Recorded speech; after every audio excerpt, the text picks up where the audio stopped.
Совсем скоро развернется очередной 9-й по счету турнир М1 Челлендж 76. На рейнже выступят бойцы разных весовых категорий. Всего запланировано 10 поединков, в 5 из которых сразятся и ингушские спортсмены. Сейчас во Дворце спорта «Магаз», где и пройдут соревнования, полным ходом идет подготовка. Ставим ринг, точнее рейдж.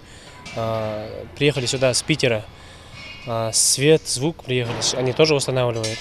Это занимает хорошее время, но мы сегодня ночью полностью закончим, и все будет готово.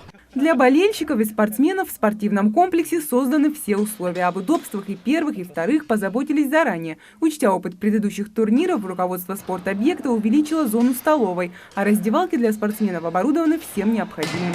Но и это не все. Как вы видите, процентов на 80, даже больше, у нас все уже готово. К турниру будем готовы на все 100%.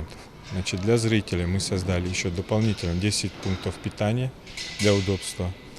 Это на втором этаже. Потом место для намаза, чтобы люди не толпились, как бы для удобства тоже.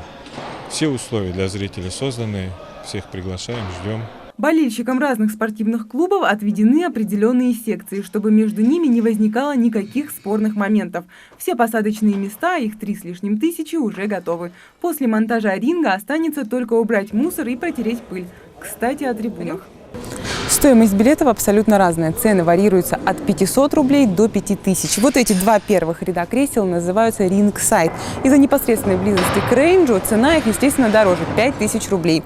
Далее все остальные ряды внизу – это партер. Стоимость их 3000 рублей. Ну а те, что выше, на трибунах, бордовые сиденья стоят 1000 рублей, ну а синие, самые дальние, стоят 500 рублей. Билеты продаются в свободном доступе в здании спорткомплекса. Постоянных поклонников и желающих впервые побывать на турнире и посмотреть зрелищные бои уйма. Потому касса работает с самого утра и до позднего вечера. Билеты мы начали продавать около 2 недель назад. На данный момент у нас уже продано 1000 билетов.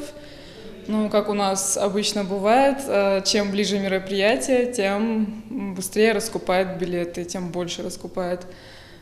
Так что билеты есть, приходите, покупайте. Помимо ингушских спортсменов, в турнире примут участие и бойцы из Бразилии, Германии, Украины, Молдавии и России. А это уже заявка на зрелищное и яркое шоу. Если вы не успеете приобрести билеты до субботы, то непосредственно в сам день соревнований у вас есть такая возможность. Для этого просто нужно подойти к окошку с табличкой «Касса».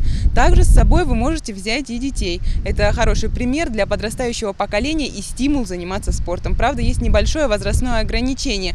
Дети должны быть старше 6 лет. Мария Мистоева, Майрбек Миржоев, Новости 24.